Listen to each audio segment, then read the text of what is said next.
워크퍼밋 없이 3년 사역.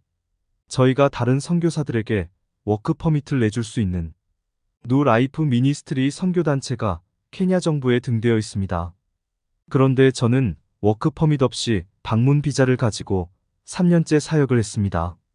그러니 주위에 있는 선교사들이 내가 좀 덜 떨어진 것 같이 보인 모양입니다. 그런데 저는 생각이 좀 다릅니다. 현재 케냐에 나와서 사역하고 있는 선교사들은 언젠가는 어떤 이유로든 다 떠나게 되지만 현지에 살고 있는 케냐 사람들은 예수님 오실 때까지 대대로 현지에 살 것이기에 우리는 현지 교단과 같이 사역한 것이 대단히 중요하다고 생각합니다. 우리 선교사들은 이들을 위해서 왔기 때문에 언젠가 이들에게 물려주고 떠나야 합니다. 그래서 현지 교단과 같이 사역을 해야 합니다.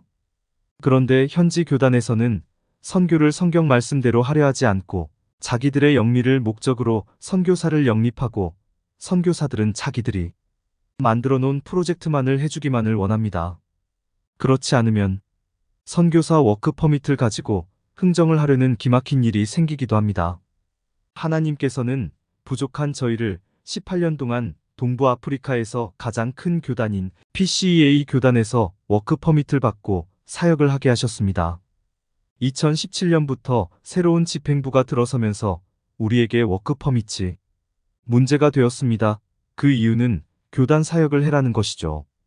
그래서 이들을 설득하고 이들과 같이 가리사 무슬림 사역을 하려고 노력했으나 이들은 자기들의 프로젝트는 안 하고 가리사 무슬림 속에 들어가서 광야 같은 부시 속에다가 센터 만들고 있다고 18년 동안 본부에서 한 번도 와보지도 않았는데 이번에는 아예 워크퍼밋을 주지 않습니다.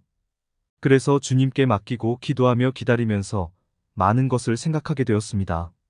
사역을 위해서 거래를 해야 하느냐? 주님께서 응답해 주실 때까지 기다려야 하느냐? 그러면서 3년째 워크퍼밋을 얻지 못하고 사역을 계속하고 있었습니다. 그런 가운데 아내에게 제일 미안했습니다.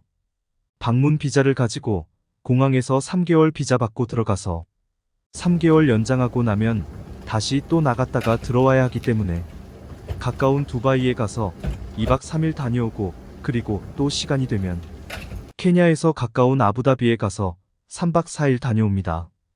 그런 중에 아들이 살고 있는 한국에 가서 건강검진도 치료도 받고 오기도 하고 본교회가 있고 딸이 살고 있는 뉴욕에 다녀가기도 하면서 건강하지 못한 아내를 데리고 이리저리 다니는데 아내한테 너무 미안했습니다. 지금도 아내 말이 귀에 생생합니다. 여보, 우리도 다른 사람들처럼 한 번만 합시다. 왔다 갔다 하는데 비행기 값이 더 들지 않아요. 그런데도 나는 고집스럽게 이번만 더 다녀오면 하나님께서 해결해 주실 거야 하고 바보 같은 소리만 했어요.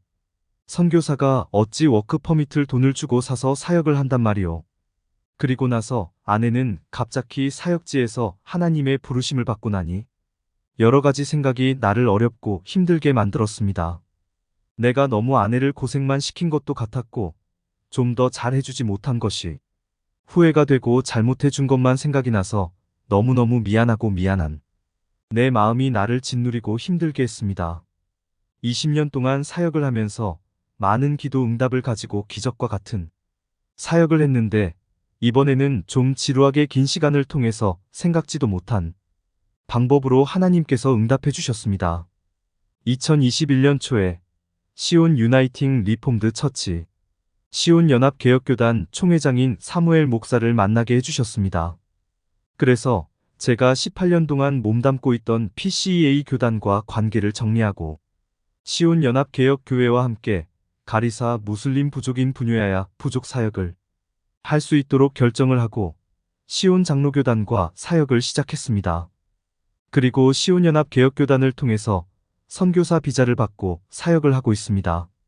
비자 없이 3년 동안 많은 것을 생각하게 하시고 많은 것을 깨닫게 하시면서 좋은 신실한 현지 교단을 만나게 해주시고 함께 가리사 사역을 감당케 하신 하나님께 감사를 드립니다.